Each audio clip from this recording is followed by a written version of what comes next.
Hello students, आप सभी का स्वागत है। आज जो हम इस वीडियो में डिस्कस करने वाले हैं वो है अकाउंटिंग, और ये ज़रूरी है अकाउंटिंग क्लास 11 के स्टूडेंट्स के लिए जो अभी जिनका ये फर्स्ट चैप्टर है अकाउंटिंग के बारे में। देखिए, आपका जनरल एंट्री है जो कि इसके बाद जो नेक्स्ट वीडियो मेरा आएगा उसमें मैं आपको जनरल एंट्री के बारे में पढ़ाऊँगा। लेकिन आज का जो ये वीडियो है इसमें आज हम लोग जानेंगे कि अकाउंटिंग होता क्या है, अकाउंटिंग के बारे में एक इंट्रोडक्शन चैप्टर है, उसे आज हम पढ़ेंगे और जानेंगे। इससे भी एग्जाम में क्वेश्चन आ सकते हैं, आपका ऑब्जेक्टिव क्वेश्चन आ सकता है या फिर थ्योरेटिकल क्वेश्चन आ सकता है 2-3 मार्क्स का। तो आप इसको एक बार हम लोग गो थ्रू कर लेते हैं कि अकाउंटिंग होता क्या है। हालांकि आप अकाउंट्स की स्टूडेंट है तो आप लोगों को पता होना चाहिए कि अकाउंटिंग होता क्या है, इसके ऑब्जेक्टिव्स क्या क्या है, फीचर्स क्या क्या हैं, और अकाउंटिंग और बुक कीपिंग में डिफरेंस क्या क्या है। हालांकि इस वीडियो में मैंने एक नाम दिया है financial warrior, accountants financial warrior कैसे कहलाते हैं, तो इस बारे में भी हम डिस्कस करते हैं। तो चलिए शुरू करते हैं। Meaning of accounting, meaning of accounting यहाँ पर लिखा है, nearly every business enterprise has accounting system. It is a means of collecting, summarizing, analyzing and reporting in monetary terms information about business. ये कहा है आर एन एंथनी ने। इनका जो डेफिनेशन है ये अकाउंटिंग के डेफिनेशन बहुत अच्छे से बताता है, जिसमें कहा गया है कि किसी भी बिजनेस एंटरप्राइज का एक अकाउंटिंग सिस्टम होता है जो उसके फाइनेंशियल ट्रांजैक्शन लेखा जोखा उसका रहता है। ओके, इसका मतलब कि आइडेंटिफाई करना वैसे ट्रांजैक्शन जो बिजनेस से रिलेटेड हैं जिसको मॉनिटरी टर्म्स में हम लिख सकें। मॉनिटरी टर्म्स यानी कि मौद्रिक रूप में, मुद्रा के रूप में, पैसे के रूप में हम व्यक्त कर सकें। फिर उसको समराइज करना, एनालाइज करना और रिपोर्ट करना मॉनिटरी टर्म्स में, यही मेरा अकाउंटिंग कहलाता है। ओके, ये एक तरह का प्रोसेस है। AICPA यानी कि American institute of certified public accountants, इन्होंने डेफिनेशन दिया है कि अकाउंटिंग एक आर्ट है। इससे भी क्वेश्चन बन सकता है जिसमें आपको पूछा गया कि accounting is called an art, how, accounting को एक आर्ट कैसे कहते हैं। ठीक, तो वहाँ पर एक्सप्लेन करना होगा। तो वेल, अकाउंटिंग एक ऐसा आर्ट है जिसमें हम किसी भी व्यापार का, किसी भी बिजनेस का फाइनेंशियल ट्रांजैक्शन या इवेंट को हम लोग आइडेंटिफाई करते हैं, उसको लिखते हैं।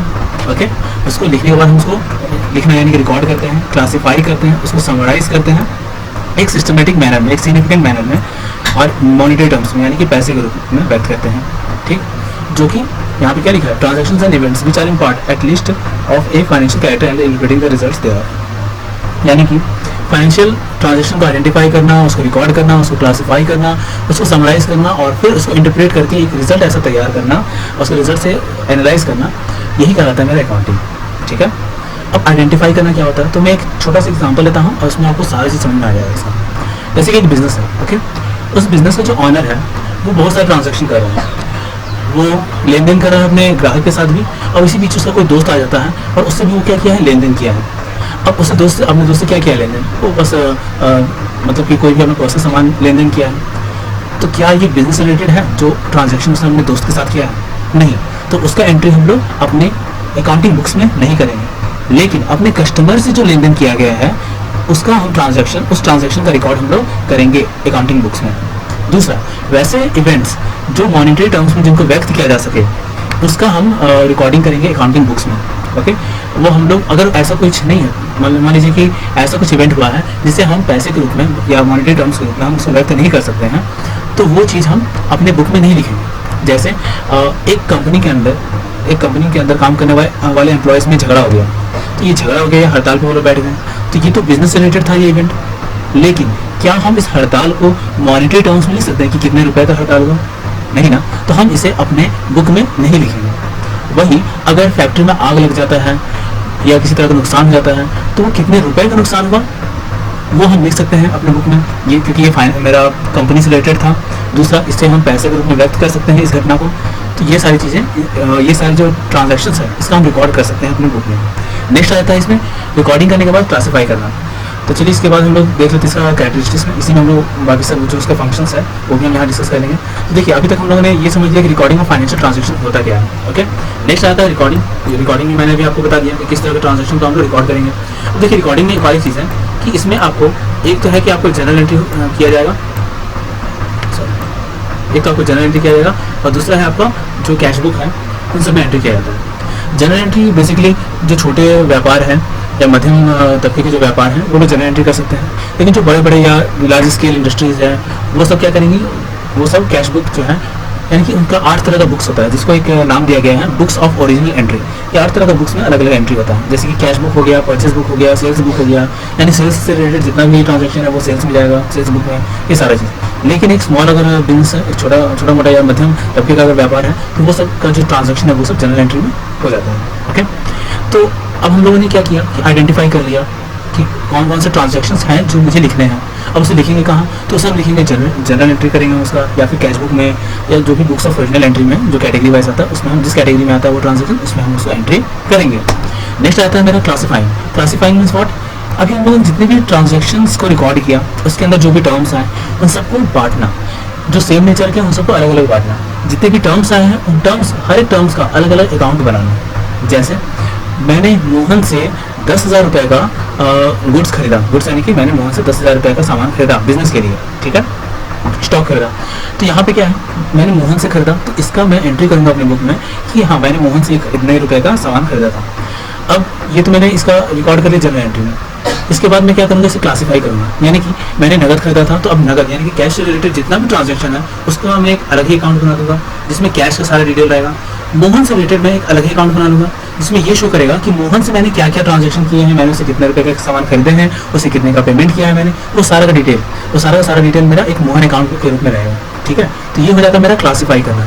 नेक्स्ट आता है मेरा समराइज करना। समराइज करने का मतलब ये है कि अभी तक हम लोगों ने जितने भी अकाउंटिंग वर्क किए हैं, यानी कि रिकॉर्डिंग किया, क्लासीफाइंग किया, अब इन सब का नेक्स्ट स्टेप जो है वो है समराइज करना, यानी कि एक समरी बनाना जिससे मुझे ये पता चल जाए कि मेरा जो एक बिजनेस है, मेरा जो एक फर्म है, वो उसका प्रॉफिट क्या है, लॉस क्या है, वो उसका फाइनेंशियल पोजीशन क्या है मेरे बिजनेस का, क्या वो घाटे में जा रहा है या फिर मेरा मुनाफे में जा रहा है। तो ये सारा डिटेल मुझे उसका समरी बनाकर ही मिलेगा। जैसे आप बुक्स वगैरह पढ़ते आ रहे हैं तो बुक में हर एक चैप्टर खत्म होने के बाद उस चैप्टर का एक समरी बना हुआ रहता है, जो भी छोटा सा एक समरी कुछ 10-20 लाइन का रहता है, जिसमें आपको चैप्टर में आपने क्या क्या पढ़ा उस सबके बारे में एक ओवरव्यू दे देता है। तो वैसे ही अकाउंटिंग में भी अब जब मैंने एक वर्ड यूज़ कर लिया तो इसके बारे में भी आपको बताता हूँ। अकाउंटेंसी ये क्या है, ये एक स्टडी है। ओके, अकाउंटिंग के स्टडी को अकाउंटेंसी कहते हैं। सॉरी, ओके, तो अभी हम लोग बात करते हैं समराइजिंग का। तो अब यहाँ पे क्या है कि हम लोगों ने बहुत सारा ट्रांजेक्शन किया हुआ है, उसको मैंने लिख भी दिया है। अब उसका एक मैंने समरी बना दिया है जिससे मुझे ये पता चलेगा कि मेरे फर्म का साल भर में कितना प्रॉफिट हुआ, कितना लॉस हुआ, कितना पूंजी लगाया मैंने, कितने का संपत्ति है मेरा, कितने का दायित्व है मेरा, लायबिलिटी है यानी कि लेनदार, बैंक लोन वगैरह कितने का है। तो ये सारा का सारा डिटेल समरी से निकल जाता है। ओके, तो समरी तैयार करना। नेक्स्ट है इसका recording in terms of money. ये इंपॉर्टेंट चीज़ है, यानी कि जो भी ट्रांजेक्शन हो रहे हैं उन सबको मॉनिटरी टर्म्स में लिखना है। ये बहुत इंपॉर्टेंट चीज़ है। मॉनिटरी टर्म्स में अगर हम नहीं लिखेंगे तो वो इन्फॉर्मेशन मेरे लिए कोई यूजफुल नहीं। जैसे अगर मेरे फर्म में कोई भी अगर जैसे मेरे फर्म में एक ऐसा है कि 10-20 फर्नीचर हम लोगों ने लिए, ठीक है, फर्म में 20 फर्नीचर नया आया है, तो यहाँ तो खर्च हुआ है फर्म का, फर्म से रिलेटेड ट्रांजेक्शन हुआ है, इसको पैसे के रूप में भी हम व्यक्त कर सकते हैं। तो देखिए, अगर हमने ये मेंशन किया अपने अकाउंटिंग बुक्स में कि मैंने 20 वो फर्नीचर खरीदा है, तो वो मेरे लिए कोई काम का नहीं है। क्यों? क्योंकि उससे मुझे ये नहीं पता चल रहा है कि मेरे कितने पैसे खर्च हुए हैं उस 20 फर्नीचर को खरीदने के लिए। लेकिन अगर 20 को फर्नीचर लेने पर ये इन्फॉर्मेशन मिल रहता कि मैंने 40,000 का फर्नीचर लिया है, तो ये 40,000 जो अमाउंट है ना, ये मेरे लिए ज़रूरी है। क्यों? क्योंकि इस ट्रांजैक्शन में मुझे अमाउंट का पता चल रहा है कि कितने अमाउंट का खर्च हुआ है।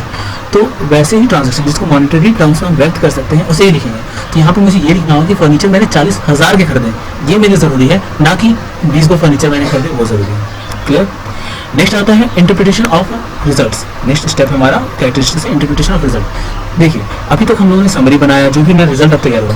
देखिए, रिपोर्ट कार्ड भी क्या होता है स्टूडेंट का, वो उसका एक समरी रहता है, तो उसने साल भर क्या मेहनत किया, उसका एग्जाम में क्या परफॉर्मेंस रहा, तो उसका रिपोर्ट कार्ड जो होता है वो उसका समरी रहता है साल भर के काम का। तो वैसे ही समरी रेडी होता है किसी भी एक बिजनेस का, जैसे बैलेंस शीट हो गया, फाइनेंशियल स्टेटमेंट हो गया, उस रूप में। तो उस समरी से, उस फाइनेंशियल स्टेटमेंट से अब एनालाइज करना, और जैसे कि प्रॉफिट का एनालाइज करना, बजट का एनालाइज करना, फिर और भी बहुत सारे एनालाइजिंग का जो काम होता है, इंटरप्रिटेशन का जो काम होता है, वो इन रिजल्ट्स के ही बेसिस पर होता है। ओके, नेक्स्ट आता है हमारा ऑब्जेक्टिव्स और द फंक्शंस ऑफ अकाउंटिंग। देखिए, ऑब्जेक्टिव और function both are same. Exam में अगर आपसे फंक्शन पूछ देता है तभी आप यही 5 पॉइंट मेंशन कर दीजिएगा। ऑब्जेक्टिव भी अगर पूछ देता है तो ये 5 पॉइंट आप मेंशन कीजिएगा। तो पहला फंक्शन या ऑब्जेक्टिव क्या है, तो वो है to keep systematic record of the business transaction.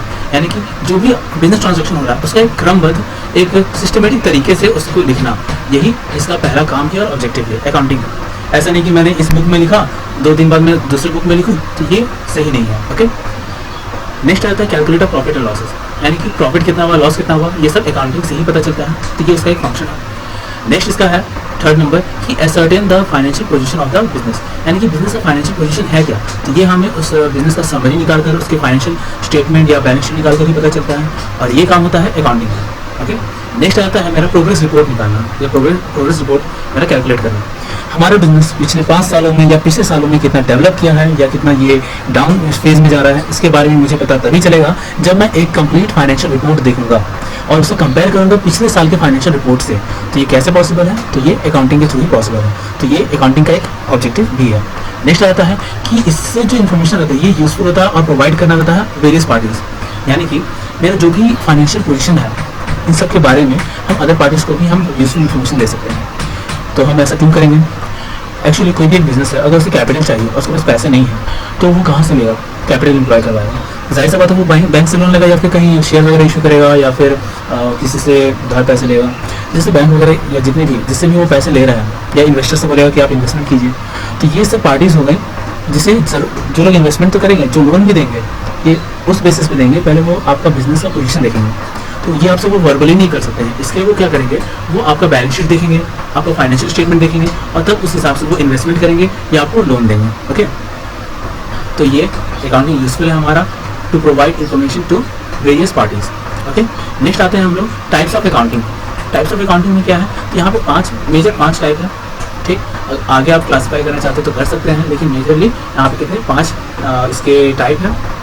कौन कौन सा है, फाइनेंशियल अकाउंटिंग पहले। फाइनेंशियल अकाउंटिंग जो है, जो एक बिजनेस का फाइनेंशियल ट्रांजैक्शंस या फाइनेंस से रिलेटेड जो भी अकाउंटिंग वर्क होता है तो वो मेरा फाइनेंशियल अकाउंटिंग के अंदर आता है। ठीक, जैसे कि general ledger, trial balance, final account, balance sheet वगैरह ये सब बनाना, ये सब आपका फाइनेंशियल अकाउंटिंग का ही पार्ट है। ओके, कॉस्ट अकाउंटिंग बेसिकली आप समझ सकते हैं इस तरह से कि ये फैक्ट्रीज के लिए इंपॉर्टेंट है या वैसे इंडस्ट्रीज के लिए जहाँ पे मैन्युफैक्चरिंग होता है गुड्स का या सर्विसेज का। ओके, इसमें होता है कि पर यूनिट कॉस्ट कितना हुआ, पर यूनिट एक्सपेंडिचर मेरा कितना हुआ, पर यूनिट गुड्स या सर्विसेज पर मेरा कितना कॉस्ट पड़ रहा है, कितना उस पर एक्सपेंडिचर या एक्स्ट्रा ये मिसलेनियस एक्सपेंडिचर हो रहा है, उस पर मेरा प्रॉफिट क्या होना, ये सारा डिटेल जो है, ये सारा अकाउंटिंग वर्क जो है वो आपको कॉस्ट अकाउंटिंग में आता है। मैनेजमेंट अकाउंटिंग में क्या होता है, मैनेजमेंट अकाउंटिंग में आपका आता है कि जैसे किसी भी मैनेजमेंट में उस मैनेजमेंट को उस बिजनेस के बारे में वैसे इन्फॉर्मेशन जिससे उसके मैनेजमेंट को इम्प्रूव करने में, अपने मैनेजमेंट स्किल को या फंक्शन को इम्प्रूव करने में हेल्प मिले, तो वैसे काम के लिए जो अकाउंटिंग प्रोसेस होता है वो कहलाता है मैनेजमेंट अकाउंटिंग। जैसे किसी भी फर्म का कैश फ्लो स्टेटमेंट या fund flow statement, ratio analysis, ये हेल्प करता है मैनेजमेंट को कि वो उस अपने मैनेजमेंट फंक्शन को किस तरह से इम्प्रूव करे, तो इसके लिए आता है मैनेजमेंट अकाउंटिंग। नेक्स्ट आता है tax accounting. Tax accounting basically आप समझ सकते हैं कि टैक्स से रिलेटेड जो भी अकाउंटिंग वर्क होता है वो हो जाता है मेरा टैक्स अकाउंटिंग। जैसे टैक्सेबल इनकम कैलकुलेट करना, फिर tax from various types of income, जैसे कि बिजनेस से जो इनकम हो रहा है या अदर प्रोफेशन से इनकम हो रहा है या हाउस होल्ड से उसको इनकम हो रहा है, तो इन सब में जो टैक्स का कैलकुलेशन है, okay, on the basis of income और इनकम फ्रॉम अदर सोर्सेज, तो ये सब जो अकाउंटिंग प्रोसेस है मेरा टैक्स अकाउंटिंग के अंदर आ जाएगा। नेक्स्ट आता है सोशल रिस्पॉन्सिबिलिटी अकाउंटिंग। तो सोशल रिस्पॉन्सिबिलिटी अकाउंटिंग जो है ये आपका पब्लिक सेक्टर में यूज होता है। जो पब्लिक अकाउंटेंट्स होते हैं वो जैसे कि गवर्नमेंट ने जो खर्च किया है पब्लिक पर, तो उन सब चीज़ों पर जो अकाउंटेंट होता है जो इन सब चीज़ों की देख रेख करता है और जो इन सब चीज़ों को चेक करता है, वो मेरा आता है सोशल रिस्पॉन्सिबिलिटी अकाउंटिंग के अंदर। नेक्स्ट इसमें आता है जो हमारा लास्ट पॉइंट है इस वीडियो का, वो है बुक कीपिंग और अकाउंटिंग। इन दोनों में डिफरेंस है, बहुत ही बड़ा डिफरेंस है और इससे एक क्वेश्चन बन सकता है आपको एग्जाम के लिए, तो ये इंपॉर्टेंट है। यहाँ पर मैंने कुछ पॉइंट्स यहाँ पे लिख दिया है जिसे आपको समझ लेना है, और ये सारी की सारी चीज़ें आपकी बुक में दी हुई हैं। आप इस वीडियो को देख लीजिए, उसके बाद आप बुक को देखिएगा, 1-2 बार पढ़ लीजिएगा, आपको फिर दोबारा पढ़ने की ज़रूरत नहीं है क्योंकि ये आपको बहुत ही अच्छे से समझ में आ जाएगा। ओके, तो बुक कीपिंग क्या है, तो बुक कीपिंग आप कह सकते हैं ABCD सीखना।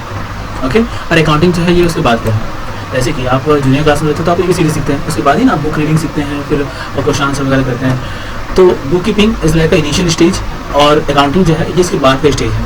ओके, जैसे कि आप अपनी 11th क्लास में हैं तो 11th क्लास में जो है आप जो अपनी अकाउंटिंग स्टार्ट किए हैं सीखना, तो आप अकाउंटिंग में आप एक तरह से बुक कीपिंग का ही वर्क सीख रहे हैं। ठीक है, उसके बाद आप धीरे धीरे जैसे कि सेकेंड ईयर में आए, फिर आप इंटर का सेकेंड ईयर में आए, फिर आप ग्रेजुएशन कीजिएगा या कोई प्रोफेशनल कोर्स कीजिएगा, तो वो सब आपको अकाउंटिंग के अंदर आ जाता है। ठीक, तो सबसे पहला जो पॉइंट है वो स्कोप। तो स्कोप का अगर हम बात करें तो स्कोप है आपका बुक कीपिंग का, तो इसका स्कोप कम है, इसका स्कोप जो है वो मेरा कम है और इसका जो स्कोप है ये मेरा ज़्यादा है। ओके, सॉरी मैं आज टच पेन का यूज़ नहीं कर रहा हूँ, आज माउस का यूज़ कर रहा हूँ, तो इसलिए इतना खास स्क्रीन पर वर्क नहीं हो पा रहा है। ओके, तो बुक कीपिंग क्या है? बुक कीपिंग में होता है कि आप जो भी ट्रांजैक्शंस है उनको रिकॉर्ड करना, सिर्फ लिखना और क्लासीफाई करना, ये आपको बुक कीपिंग के अंडर आता है। लेकिन अकाउंटिंग जो है उसमें आपका उसके आगे का प्रोसेस है, यानी कि एनालाइज करना, रिपोर्ट रेडी करना, तो ये सारा चीज़ अकाउंटिंग में आता है। तो एक तरह से हम कह सकते हैं कि बुक कीपिंग का स्कोप कम है और अकाउंटिंग का स्कोप ज़्यादा है। सेकंड पॉइंट आता है स्टेज। तो बुक कीपिंग जो है ये इनिशियल स्टेज का काम है और अकाउंटिंग जो है ये बुक कीपिंग के बाद का जो काम है वो है, यानी कि बुक कीपिंग जहाँ खत्म होगा वहाँ से अकाउंटिंग का काम शुरू होता है। नेक्स्ट पॉइंट आता है वो है आपका ऑब्जेक्टिव। ऑब्जेक्टिव में है कि बुक कीपिंग का बस यही उद्देश्य रहता है कि वो ट्रांजैक्शन का रिकॉर्ड सही करें और उसका क्लासीफाई सही तरीके से करें, बस उसका यही लिमिटेड ऑब्जेक्टिव रहता है। लेकिन अकाउंटिंग में क्या होता है, अकाउंटिंग में ऑब्जेक्टिव जो है वो ये रहता है कि सही रिपोर्ट रेडी करना और यूजफुल इन्फॉर्मेशन निकालना और एनालाइज करना, ये अकाउंटिंग में रहता है। नेचर ऑफ जॉब कहा जाए तो बुक कीपिंग जो है इसका एक तरह से आप कह सकते हैं कि ये एक रूटीन जॉब है। ओके, ये एक रूटीन जॉब है जिसमें आपको बस एंट्री करना है और कुछ नहीं। लेकिन अगर हम अकाउंटिंग की बात करें तो ये मेरा एक तरह से आप कह सकते हैं ये मेरा एनालिटिकल जॉब है, ठीक है, ये विश्लेषण करने वाला जॉब है। नेक्स्ट आता है परफॉर्मेंस। तो इसके जो परफॉर्मेंस है, तो इसकी जो परफॉर्मेंस है यानी कि इसको कौन परफॉर्म कर सकते हैं, तो बुक कीपिंग को परफॉर्म करने के लिए कुछ स्किल या ज़्यादा क्वालिफिकेशन की ज़रूरत नहीं पड़ती है, लेकिन अकाउंटिंग करने के लिए आपको क्वालिफिकेशन की ज़रूरत पड़ती है, वो भी high level qualification. Knowledge skill कहा जाए तो नॉलेज स्किल बुक कीपिंग के लिए उतना रिक्वायर्ड नहीं है, लेकिन अकाउंटिंग के लिए जो है आपको नॉलेज स्किल जो है बहुत ही इंपॉर्टेंट है। नेक्स्ट आता है एनालिटिकल स्किल। एनालिटिकल स्किल का कोई ज़रूरी नहीं है इसमें आपको कोई ज़रूरी नहीं है बुक कीपिंग में, लेकिन एनालिटिकल स्किल आपका अकाउंटिंग में बहुत ही ज़रूरी होता है। ठीक है, तो दोस्तों आप लोगों को इस तरह से इस वीडियो में समझ में आ गया होगा कि अकाउंटिंग होता क्या है और उसके बारे में जो इंपॉर्टेंट पॉइंट्स हैं वो। नेक्स्ट टॉपिक में या नेक्स्ट वीडियो में मैं आपको बताऊंगा कि जनरल एंट्री कैसे करते हैं और जनरल एंट्री का रूल्स आपको बताऊंगा। हालांकि अगर आपको ये पता है जनरल एंट्री तो अच्छी बात है, लेकिन मैं जिस तरह से जिस अप्रोच से बताऊंगा उस तरह से आप कभी भूलने वाले नहीं हैं। तो इसका नेक्स्ट वीडियो आप जरूर देखिएगा जिसमें मैं आपको जनरल एंट्री के बारे में बताने वाला हूँ। ओके, तो आज के लिए इतना ही, तब तक के लिए नेक्स्ट वीडियो तक के लिए बाय और जय हिंद।